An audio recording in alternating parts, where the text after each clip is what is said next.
পুজোর ছবি, পুজোর ধামাকা। অবভিয়াসলি রঘু ডাকাত ভার্সেস কিন্তু রক্তবীজ 2, এবং দুটো ছবিরই একটি প্রি টিজার এবং আরেকটা টিজার লঞ্চ করে দেওয়া হয়েছে। দুটোই কিন্তু জাস্ট ধামাধার হয়েছে। বরং কোথাও গিয়ে মনে হচ্ছে দেবী চৌধুরানী, প্রসেনজিৎ বুম্বাদার ছবি, সেই ছবিকে কোথাও গিয়ে ডাউন যাচ্ছে। সেই ছবির বক্স অফিসকে সেভাবে সেটা দিতে পারবে, বক্স অফিসে কি ধামাল কামাল বাঁচাতে পারবে? কারণ তার সাথে অনিক দত্ত কিন্তু গোয়েন্দা ছবি রিলিজ করছেন আবিরকে নিয়ে, আবির ভার্সেস আবির এবছর হতে চলেছে। অন্যদিকে মিতিন মাসি আসতে চলেছে, আবার হাওয়া বদল আসছে, হাওয়া বদলের বহু বছর পর আবার হাওয়া বদল আসছে ফ্র্যাঞ্চাইজির ছবি। এবং দুর্গানগর বলে কিন্তু অনব ভৌমিকের লেখা, শ্রাবন্তী এখানে মুখ্য ভূমিকায় অভিনয় করছেন। এই ছোট ছোট ছবিগুলো কিন্তু পাশাপাশি রিলিজ করছে, প্রায় 6-7টা বাংলা ছবি রয়েছে। মেন টক্কর বোধ হয় আমার হতে চলেছে রঘু ডাকাত ভার্সেস রক্তবীজ 2। এবারে আমি জানি না দেবদার ফ্যানেরা হয়তো রাগ করলেও করতে পারে, রক্তবীজ 2 কিন্তু লড়াইয়ে কিছুটা হলেও এখনও পর্যন্ত এগিয়ে রয়েছে। এটা বাস্তব কথা। যতই ফ্যান ক্লাব থাকুক, যতই ফ্যান ক্যাটারিং করা যাক না কেন, যতই বড় লার্জ বাজেটের ছবি হোক না কেন, রক্তবীজ 2 ফ্যামিলি অডিয়েন্স দেখতে যাবেন, আমাদের মতো জেন জেড অডিয়েন্স দেখতে যাবেন, আমাদের থেকে বড় যারা মধ্যবয়স্ক তারা দেখতে যাবেন, এবং উইন্ডোজের যে ফ্যান ক্লাব রয়েছে তারা কিন্তু অবভিয়াসলি দেখতে যাবেন। ফলত অবভিয়াসলি রক্তবীজ 2 এর কিন্তু গোল করার চান্স অনেক বেশি। তবে আমি বিশ্বাস করি শেষ অব্দি কন্টেন্ট শেষ কথা বলে, কারণ বহুরূপীর মতো ছবি কন্টেন্ট ওয়াইজ কিন্তু জাস্ট গোল দিয়ে দিয়েছিল বক্স অফিসে গত বছর পুজোর সময়।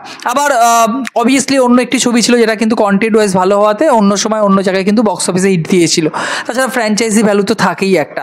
এবারে আমি দুটো বিষয় নিয়ে ভিডিওতে কথা বলবো। এক হলো দেবদার ধূমকেতু রিলিজ করছে 14ই আগস্ট, তার একটা গান আজকে রিলিজ করা হয়েছে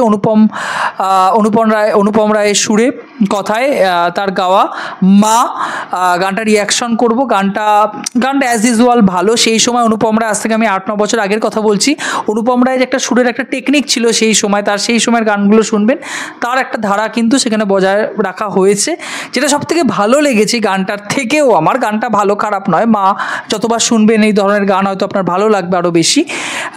তো আমার গানেটা আরও বেশি ভালো লেগেছিলো। এটা একটা অন্য টাইপের একটা গান, মাকে কেন্দ্র করে একটা গান।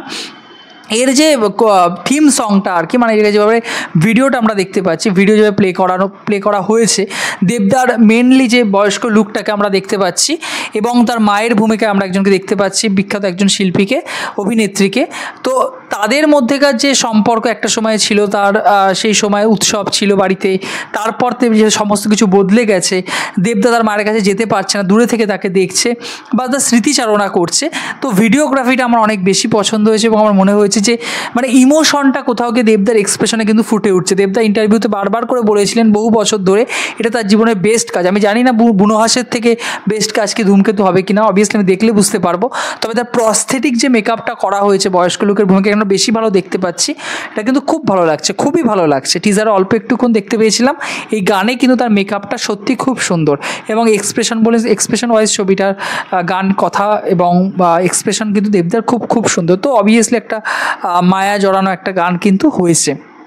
আমি রক্তবীজ 2 এর টিজার নিয়ে কথা বলবো, অ্যানাউন্সমেন্ট টিজার নিয়ে।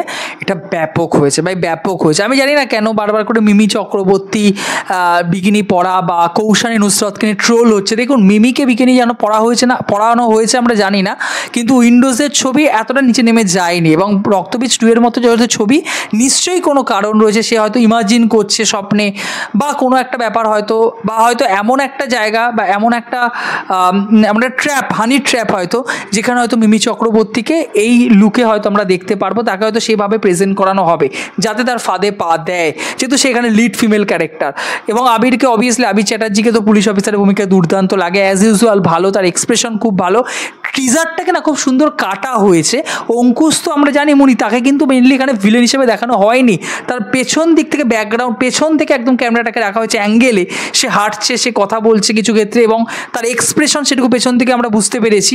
হাঁটা চলা দুর্দান্ত লাগছে, দারুণ লাগছে। এটা রিভিল করা হয়নি।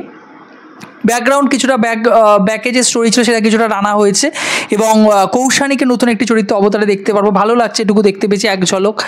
নুসরতকে এক ঝলক বিড়ি হাতে এটুকু দেখতে পেয়েছি, ভালো লাগছে। রক টাইপের ক্যারেক্টার তাকে রাখা হয়েছে। ভিক্টর ব্যানার্জি অ্যাজ ইউজুয়াল তো ভালো, তার এখানে বড় ভূমিকা থাকবে, বলার অপেক্ষা রাখে না। রাষ্ট্রপতি এবং অন্যান্য চরিত্রে আমরা যাদেরকে টুকটাক ভূমিকা দেখতে পেয়েছি, খুব ভালো। যেটা সব থেকে এনজয়েবল সেটা হলো ব্যাকগ্রাউন্ড মিউজিক। ভাই, বহুরূপীরও ব্যাকগ্রাউন্ড মিউজিক আউটস্ট্যান্ডিং ছিল, রক্তবীজেরও ভালো ছিল। রক্তবীজ 2 এর ব্যাকগ্রাউন্ড মিউজিক দারুণ হয়েছে, জাস্ট দারুণ হয়েছে, ফাটাফাটি হয়েছে ব্যাকগ্রাউন্ড মিউজিকের সাথে না যাচ্ছে খুব ভালো, কিন্তু টিজারটাকে খুব সুন্দর করে কাটা হয়েছে, খুব ক্রিস্পি ডিলিশিয়াস লাগছে, মনে হচ্ছে একদম পুরো সাজসজ্জা হিসেবে, একদম সরঞ্জাম হিসেবে দর্শকের সামনে জাস্ট প্রেজেন্ট করা হয়েছে। তো আমার দারুণ লেগেছে। আমি অপেক্ষায় রয়েছি পুজোতে। অবভিয়াসলি আমি রঘু ডাকাত আগে দেখবো না রক্তবীজ 2 আগে দেখবো জানি না, তো যেটাই আগে দেখি না কেন অবভিয়াসলি সব কটা ছবিটি কিন্তু রিভিউ করার চেষ্টা করবো। আপনাদের কি মতামত? রক্তবীজ 2 নিয়ে আপনারা কতটা এক্সাইটেড, ধূমকেতু নিয়ে কতটা এক্সাইটেড, রঘু ডাকাত নিয়ে কতটা এক্সাইটেড, মুম্বাদার দেবী চৌধুরী নিয়ে কতটা এক্সাইটেড পুজোতে, অবশ্যই কমেন্ট বক্সে জানাতে ভুলবেন না। ভিডিওটি ভালো লাগলে ইনফরমেটিভ ভিডিও, চ্যানেলটিকে সাবস্ক্রাইব করে পাশে থাকতে হবে। তো বন্ধুরা, জয় হিন্দ।